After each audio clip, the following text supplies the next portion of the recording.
ತುಳುನಾಡಿನ ಐತಿಹಾಸಿಕ ಹಿನ್ನೆಲೆ ಇರುವ 26ನೇ ವರ್ಷದ ಸುಪ್ರಸಿದ್ಧ ಶಿರ್ವ ನಡಿಬೆಟ್ಟು ಸೂರ್ಯ ಚಂದ್ರ ಜೋಡುಕರೆ ಕಂಬಳವು ಭಾನುವಾರ ಶಿರ್ವ ನಡಿಬೆಟ್ಟು ಕಂಬಳ ಗದ್ದೆಯಲ್ಲಿ ನೆರವೇರಿತು. ಶಿರ್ವ ನಡಿಬೆಟ್ಟು ಸೂರ್ಯ ಚಂದ್ರ ಜೋಡುಕರೆ ಸಾಂಪ್ರದಾಯಿಕ ಕಂಬಳೋತ್ಸವವನ್ನು ಎಲ್ಲೂರು ಶ್ರೀ ವಿಶ್ವೇಶ್ವರ ದೇವಸ್ಥಾನದ ಮಾಜಿ ಆಡಳಿತ ಮೊಕ್ತೇಸರ ಎಲ್ಲೂರು ಗುತ್ತು ಪ್ರಫುಲ್ಲ ಶೆಟ್ಟಿಯವರು ಉದ್ಘಾಟಿಸಿದ್ರು.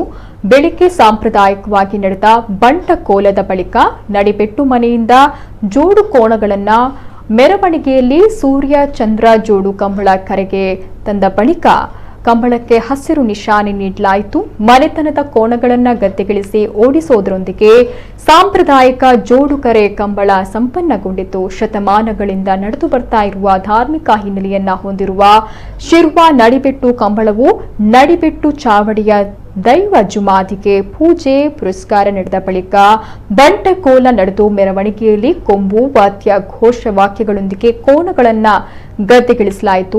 ಶಿರ್ವಾದ ದೈವ ದೇವರುಗಳ ಉತ್ಸವದಲ್ಲಿ ಒಂದಕ್ಕೊಂದು ಸಂಬಂಧವಿದ್ದು ಸಂಪ್ರದಾಯಬದ್ಧವಾಗಿ ಕಂಬಳ ನಡೆಯುತ್ತೆ. ಕಂಬಳದಲ್ಲಿ ಹಿರಿಯ ಕೋಣಗಳ ಜೋಡಿ 15 ಭಾಗವಹಿಸಿದ್ರೆ ಕಿರಿಯ 30 ಕೋಣಗಳ ಜೋಡಿಗಳು ಭಾಗವಹಿಸಿದ್ರು.